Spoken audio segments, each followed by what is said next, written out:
Hi, ഞാനിന്ന് air ഫ്രയറിൽ നല്ല അടിപൊളി ഇലയട ഉണ്ടാക്കിയെടുക്കാൻ വേണ്ടി പോവാണ്. നമ്മൾ കല്ലിലൊക്കെ ചുട്ടെടുക്കത്തില്ലേ ഇലയട, അതുപോലത്തെ ടേസ്റ്റ് കിട്ടും കേട്ടോ. എയർ ഫ്രയറിൽ ഉണ്ടാക്കുവാണെങ്കിൽ നല്ല ടേസ്റ്റോടെ കഴിക്കാൻ വേണ്ടിയിട്ട്. അപ്പോൾ അതെങ്ങനെ ഉണ്ടാക്കുന്നത് നോക്കിയാലോ. ആദ്യം എയർ ഫ്രയർ പ്രീഹീറ്റ് ചെയ്യാൻ വേണ്ടി വെക്കാം. ഞാനിവിടെ 200 ഡിഗ്രിയിൽ 5 മിനിറ്റ് ആട്ടോ പ്രീഹീറ്റ് ചെയ്യാൻ വേണ്ടി വയ്ക്കുന്നത്.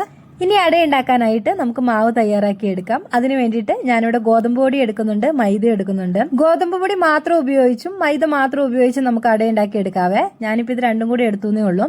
ഇനി അതിലേക്ക് കുറച്ച് ഉപ്പും കുറച്ച് എണ്ണയും ചേർത്ത് കൊടുക്കാം. പിന്നെ ആവശ്യത്തിന് വെള്ളം കൂടെ ചേർത്ത് നന്നായിട്ട് കുഴച്ചെടുക്കാം. പൊടികൾ കുഴയ്ക്കുമ്പോൾ ശ്രദ്ധിക്കണം, ഒരുപാട് വെള്ളം കൂടി പോരുത്. നമുക്കത് പരത്തി എടുക്കാനുള്ളതാണ്. ഇനി നമുക്ക് അടയുടെ ഉള്ളിൽ നിറച്ചു കൊടുക്കാനുള്ള ശർക്കരയും തേങ്ങയും ഏലക്കയും ജീരകവും പൊടിച്ചതും എടുക്കാം. ഇതെല്ലാം കൂടെ നന്നായിട്ടൊന്ന് മിക്സ് ചെയ്തെടുക്കണേ. ഇനി കഴുകി വൃത്തിയാക്കി വെച്ച വാഴയിലേക്ക് നേരത്തെ കുഴച്ചു വെച്ചേക്കുന്ന മാവ് എടുത്ത് പരത്തി കൊടുക്കാവേ. പരത്തി കൊടുക്കുമ്പോൾ ഒരു പാത്രത്തിൽ കുറച്ച് വെള്ളം എടുത്ത് വെച്ചിട്ട് ഇടയിൽ കൈ ഇങ്ങനെ മുക്കി കൊടുക്കുകയാണെങ്കിലുണ്ടല്ലോ ഒട്ടിപ്പിടിക്കത്തില്ലേ.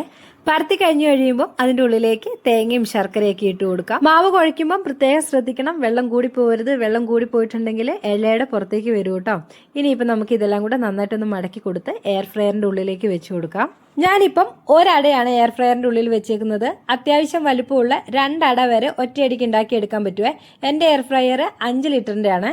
ഞാനിവിടെ ഒരു സൈഡ് 185 ഡിഗ്രിയിൽ 10 മിനിറ്റ് ആണ് വെക്കുന്നത്.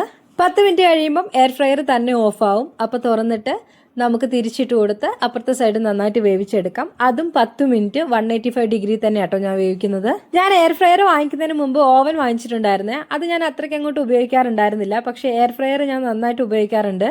വാഴയിലയുടെ നല്ല മണം വരുന്നുണ്ട്, നല്ല അടിപൊളി മണം. 10 മിനിറ്റ് കഴിഞ്ഞു, അട ഇവിടെ റെഡി ആയിട്ടുണ്ട്. ഇനി ബാക്കി വന്ന മാവ് കൊണ്ട് ഞാൻ 2 അടയും കൂടി ഉണ്ടാക്കി എടുക്കുവാണ്. ഈ പ്രാവശ്യം ഞാൻ 2 അട ഒരുമിച്ചാട്ടോ വെച്ചിട്ടുള്ളത്. അതും ഈ പറയുന്ന പോലെ 185 ഡിഗ്രിയിൽ 10 മിനിറ്റ് തന്നെയാണ് വെക്കുന്നത്. 10 മിനിറ്റ് കഴിയുമ്പോൾ തിരിച്ചിട്ട് 10 മിനിറ്റും കൂടെ വേവിച്ചെടുക്കണേ.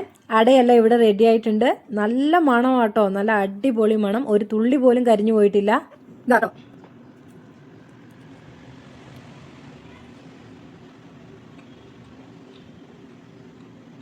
നല്ല ടേസ്റ്റ് ഉണ്ട്. നമ്മൾ കല്ലിലൊക്കെ ചുറ്റുണ്ടാക്കില്ലേ, അതേ ടേസ്റ്റ് ആണ്. എനിക്ക് ഒരു വ്യത്യാസം തോന്നില്ല.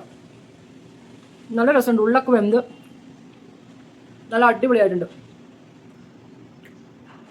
വീട്ടിൽ എയർ ഫ്രയർ ഉള്ള ആൾക്കാരാണെങ്കിൽ ഒന്ന് ഉണ്ടാക്കി നോക്കട്ടോ, അടിപൊളിയാണ്.